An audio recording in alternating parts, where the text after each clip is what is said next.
Hey everyone, welcome back. I am Catherine Toll here with the lovely Stephazoid, and we are about to talk about Floppy Knights with Rochelle, the community manager of Rose City Games. Thank you so much for being here, Rochelle. And we are joined with Kevin again today. How's it going? Tell us a little bit about Floppy Knights for those that don't know, and then we're going to watch the trailer. Yeah, thank you so much for having me. This is my first time here at 6, but Rose City Games is definitely a vet here, so I'm super excited to share and talk about Floppy Knights. Floppy Knights is a tactics game that has a little bit of deck building, resource management, all of those different genres kind of fused together into something that's just super vibrant, unique, and just really fun to play. Well, I love it. I can't wait to watch the trailer. Let's go check out Floppy Knights.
That is such a boppin' soundtrack. I've just been doing this the whole time. I love it. Yeah, I'm back here. Oh, same here. Can we watch it every again? single Yes. track in Floppy Knights is a bop. It's so good. What is your favorite thing about this game? I think for me, I have not really had much experience with the tactics genre. So for me, going into Floppy Knights, it just felt really approachable and accessible. Obviously super cute characters, really fun, lighthearted humor, and just kind of going into it, it was a lot more simple than I thought it was going to be. But with that said, it is not necessarily easy.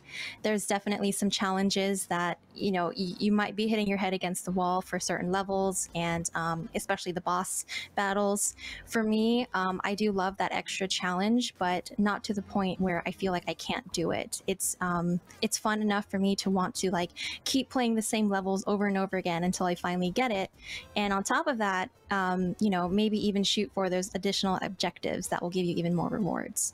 So yeah, it's been fun for me to learn about tactics and strategy, and just kind of get better at that myself. Oh, that's great. Yeah, turn-based tactic games are my favorite genre, and I've been playing this since some of the early betas, and I absolutely adore the game. Steph or Kevin, have you played the beta or the alpha?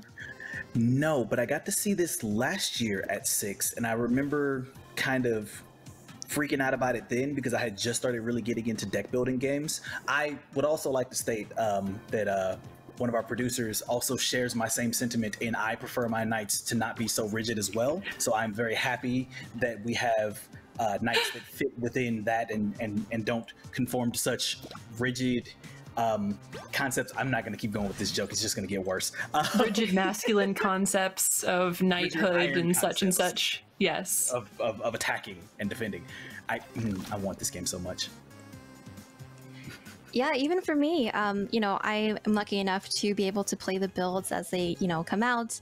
And just the other week, I was like, man, I really want to play Floppy Knights right now. It is that good of a game, and I'm not just saying that because I'm their CM. It is super fun and addictive, and just you'll be humming those tunes as you're working or walking down the street.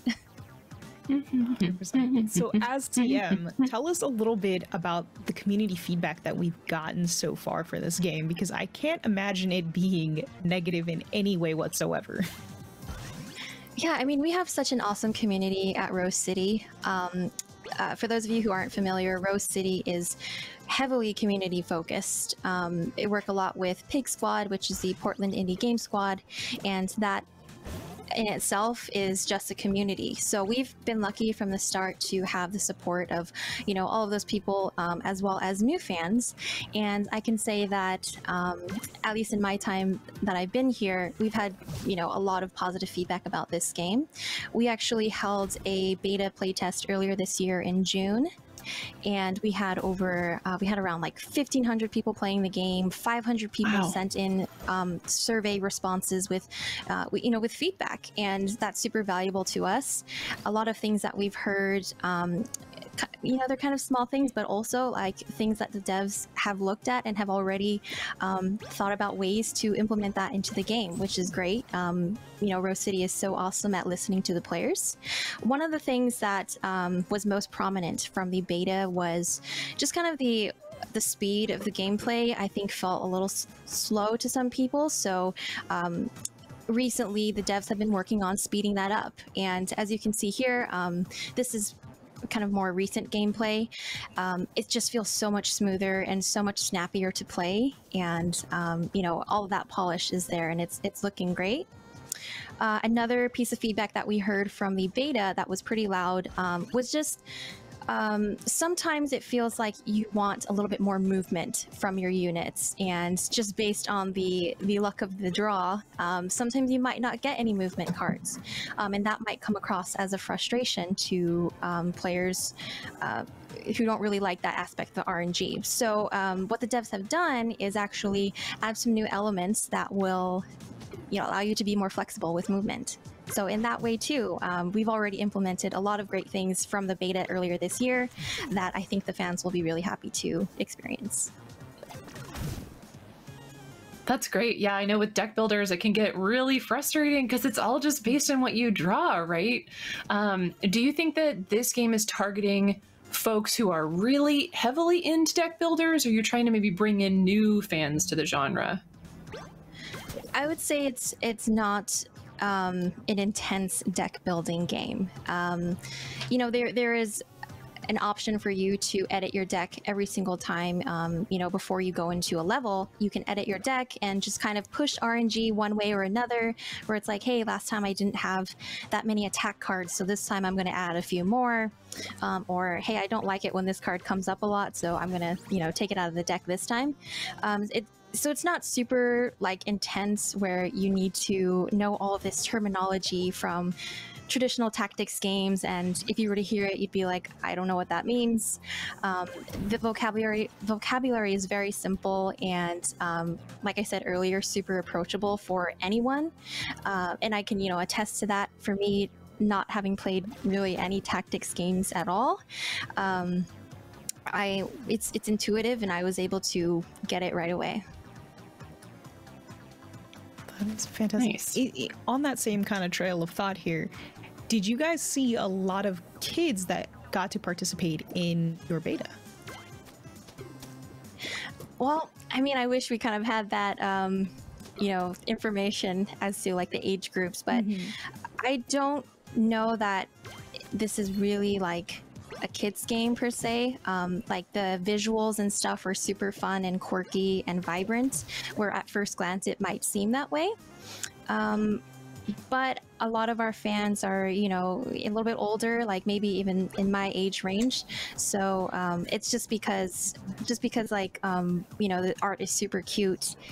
People my age love super cute art too, and I think even now, with wholesome games kind of becoming more prominent in the indie space, and just seeing how much that's resonating with our audience in particular, really you learn to love it. Yeah, there really is this huge trend towards cozy, happy, wholesome games, and it's so lovely to see. It's making me so happy. I went to PAX this year, and it's just been a big focus. And I'm curious, was that always the original intention of Floppy Knights, to be this super, super cute game, or was it maybe more hardcore tacticsy and then it changed over time? So I don't want to speak too much on, Marlo's behalf, but from what I've heard from, conversations with Marlo and the team, Marlo, by the way, is the creative lead and the artist behind Floppy Knights. You might also recognize her work from Dicey Dungeons. Dicey a lot of people- Dungeons! yeah, So a lot good. of people point out the similarities between the art. It is the same artist. So I guess the original kind of idea was Marlo kind of wanting to create this game based off of her love for tactics games like Fire Emblem and Advance Wars and Dominion, just to name a few. And kind of starting off with, you know, some ideas and then building the world around it. So in that way, I think, you know, Marlo just has this very distinct art style that you can recognize it anywhere. A lot of people know that this is the same artist from Dicey. Yeah. And it's just been so awesome to see the world that they've been able to create around those characters.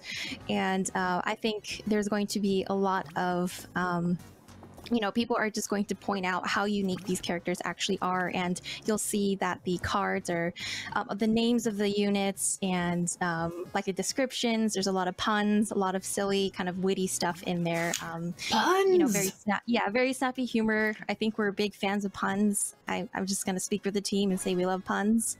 But yeah, just kind of starting with that idea and building that world around it. So one of the games I remember playing a lot when I was younger was Final Fantasy Tactics, and it was kind of cool seeing other like tactics-based games kind of migrate over. So to see a tactics-based game with a deck builder as your attack engine, like you mentioned Dominion, which is an awesome kind of like in-person deck building game, and you also mentioned Fire Emblem.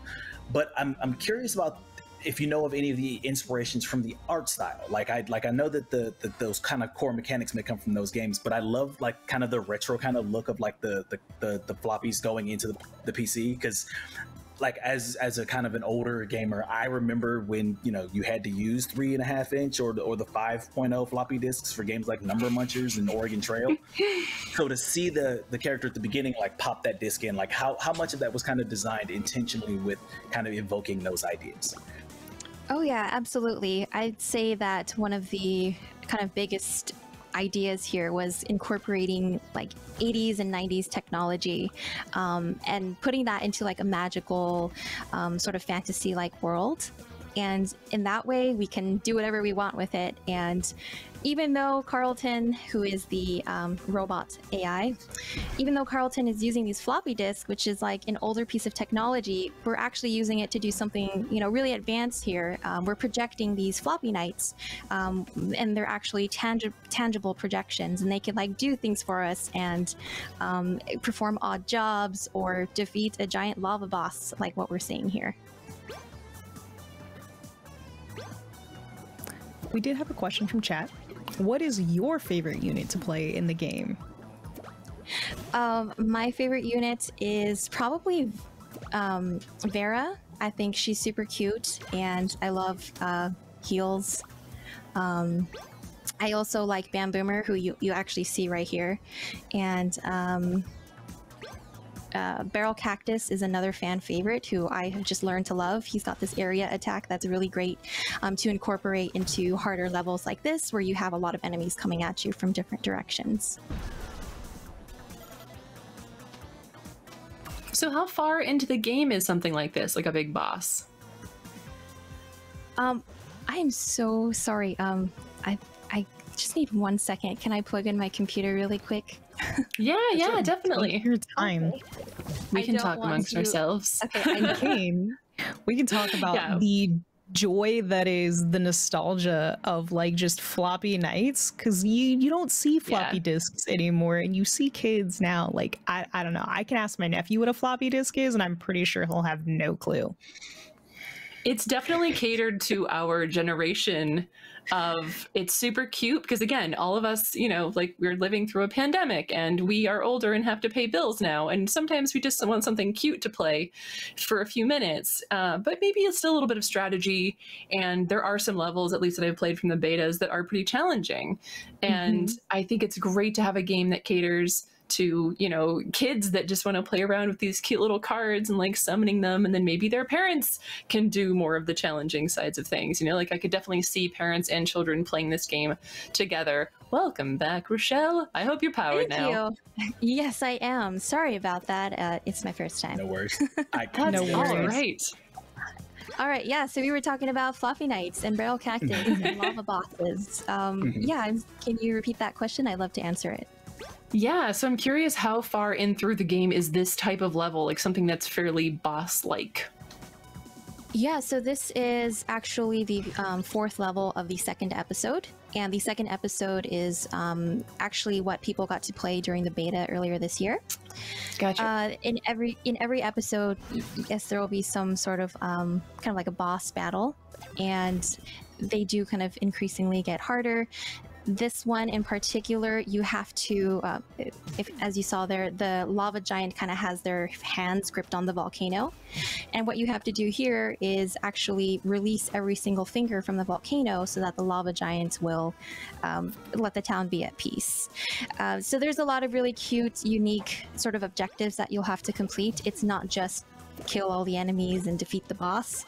There's going to be a lot of more kind of interesting things that you'll have to perform. For example, here, if you see a little behemoth, which is like a flying moth character, this has an additional objective to defeat 5 of those. And if you do that, you get additional rewards. So yeah, there's going to be lots of boss battles. I don't want to spoil too much about that, but in addition to the boss battles, you'll also get a lot of different kind of games within this game. Instead of just moving around and attacking, you'll see like capture the flag and kind of like reaching a certain point and holding it for a couple turns, things like that. Very cool. So I have a question for you as the community manager. So we've seen community managers within other games and things like that, and they kind of act as not only advocates for the game, but they also kind of act as the voice for the community. Were there any particular experiences you had as community manager where you got to see, or you got to kind of bring something from the community to the dev team and then see it kind of implemented and go back to the community? Oh yes, all the time. I am very active in our Discord server, so if you like Discord, feel free to join the Rose City Games server. I am there all the time, and people love to leave feedback there about, hey, I was playing the beta and I noticed that, you know, it was kind of broken to use this card, or it was hard to get out of this sort of situation. And I get to kind of meet with Corey and Will, who are the co-founders of Rose City Games, and Corey's the producer on this game. And I do get to directly tell them, like, hey, this is what I saw on Discord today, or I heard this from Twitter or from our Twitch stream. And they really do take that feedback very seriously, and they're so quick at coming up with ways to implement whatever solution needs to be done. So they're just great to work with in that way. And I love being a community manager because at the same time, once they finish that thing that the fans wanted, I'm able to, come back and say, hey, we heard you guys, we're listening, and, we updated the game and here's something we think you would like. So having that sort of two-way conversation, especially with how good Rose City is with listening to feedback, having that conversation is probably one of my favorite parts about being here. Very cool. That's great. Do you have any upcoming big play tests that you need people's help with, or can we not say yet? Yeah, so we have considered it. We still talk about it to this day. We are heavily considering doing another beta or demo in the near future. Nothing official or announced yet, but just know that we are thinking about it and it is a possibility. So if you're interested in this game, you should definitely join the Rose City Games Discord, because there's so many other wonderful games that they have published as well, and all of the information about that is in their Discord. And they're a lovely bunch. Yes, our Discord is just Discord/Rose City Games. And also, if you want to be able to get some inside look at Floppy Knights, you should sign up for our newsletter. So rosecitygames.com/newsletter, you can get the latest and greatest news about Floppy Knights. I'm here for the succulent kicker at this point, because it's as far as like cards that I've seen, the succulent kicker is one of my favorite ones. Just the artwork is great, the attack itself is fantastic, and it just makes me giggle every time I see that card. I love having like multiple succulent kickers. Kicking. I'm always a fan of ranged units in games like this, because ranged units in games like this are always the unsung heroes, because being able to kind of sit back and go, that guy right there, I'm just going to plink him repeatedly and just continue retreating back until you bring them into the grasp of the rest of your melee attackers, is always something spectacular to kind of do. So Catherine, you said that you've played the beta of this, and you asked what kind of, you mentioned what one of your favorite moments of this. Was there any specific kind of moments that stuck out to you as something that you were like, this is it, like this is the moment that I knew this was a game that was going to be something special? Yeah, so there's two things. One, the story was very, very compelling, and I, as a female engineer, you know, growing up as a nerdy girl, I didn't have role models like, hey, this really cute girl and her trusty sidekick computer. Like, I thought that was really, really compelling and adorable. But also for a strategy game, I thought it was very unique that it's not just kill them all. It's capture the hill. It's some things that Rochelle mentioned. We're going to get her back when we can here, but it's capture the flag. It's like, oh, go get this thing and then deliver it over here, but don't die. You know, like, don't lose all your units before X thing happens. And even this is a level I haven't played, but the idea that you're not just trying to defeat all the things, you have an objective that's a little bit more interesting than that. You know, remove all of it was like the bits of the volcano from around X, Y, and Z. So I thought it was really cool that they were taking, you know, a Final Fantasy Tactics classic style of gameplay, but then adding some really interesting things in, and it wasn't just, all right, you know, here's your units and go kill everybody. So one of the things that normally causes me stress in games like this is the idea that once you lose a unit, they're gone. So from your playtest of it, is that something like, when you lose the unit in this, are they gone forever, or is it just like temporary? It's not XCOM, thank goodness. Oh, good. Oh, good. Yeah, it's very, very, it's lighthearted and fun and friendly. Everything just goes to your little trash can that you'll see there. And when you lose something, it goes into the discard. Some cards will let you get things back out of the discard. You know, once you've gone through your whole deck, it all gets shuffled back. And it's, yeah, nobody's ever lost for good. You can get people back. I mean, I'm talking to the beta that I played quite a while ago, so who knows, you know, based on whatever feedback they get. But I can't imagine they would go in the direction of hardcore Dark Souls meets Final Fantasy Tactics kind of a world. I think it would just be, you know, oh, it's okay, they're resting. No, nothing ever dies. It's just sleeping.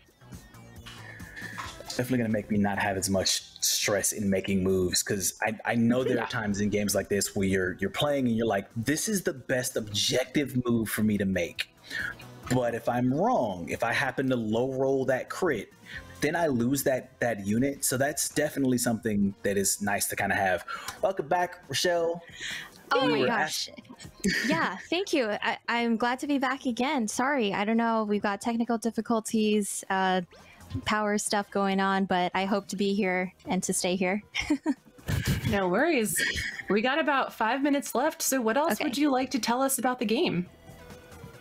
Yeah, I think I kind of just want to say, you know, if you are interested in tactics games, or if you're a fan of, you know, kind of more wholesome games, something that's more fun and lighthearted, this is something that would be really approachable for you, and honestly really fun and addicting for you to kind of get into. So don't be intimidated by the tactics or the strategy behind it. This game is a lot more simple than you think it might be, but it will also give you a nice challenge and, you know, kind of give you a reason to keep playing over and over again. Plus, check out the artist Marlo Doby on Twitter, and the composer Graham Nesbitt is an amazing composer. He also worked on the Garden Story OST, which we just published last month. If you are interested in Floppy Knights, yes, I listen to it all the time. If you're interested in Floppy Knights, please check us out on Twitter. We are at Rose City Games. Same thing on Discord, Rose City Games. We are on Instagram, Twitch, all of the above. And like I said, sign up for our newsletter. That is where, if we do have a beta coming up, we will let you know first thing in the newsletter. So go to rosecitygames.com/newsletter to sign up. And plus you'll get some freebies, free art, free stuff in the Floppy Knights newsletter.